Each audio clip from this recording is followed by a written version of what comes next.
And we're back to learning Inkscape in here, day 63. Let me show you how you can break apart nodes. So you can use that, for example, to split this line right here.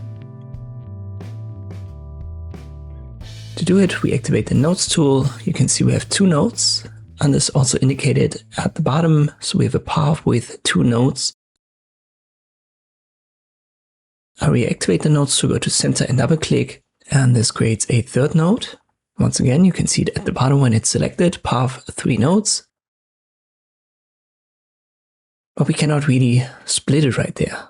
And even if I try to drag it, we only get a curved line. To split it, we need to do something different. Just select it and then use this option right here. It should be the 5th button right after joining. There you can break the nodes and therefore break the path. I'll activate it. But still, if we drag it around, we cannot really split it.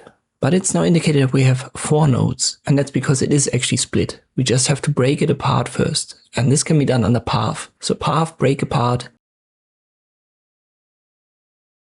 And now we have these two lines perfectly split where we had added our node.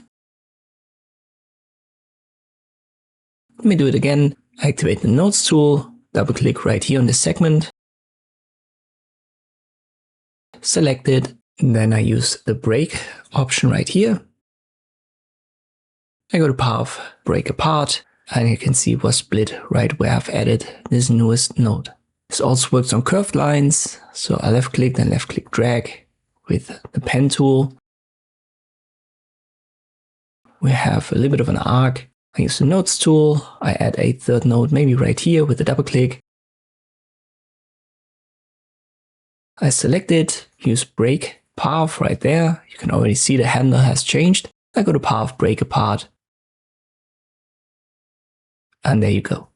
Keep in mind, this is only for paths. So when this doesn't work at all, you may have a shape and you have to turn this into a path first, like we did in the last couple of videos. And once you've got a path, this is the way to split them right where you put the nodes. I hope this video was helpful. Thank you for watching, and I'll see you next time.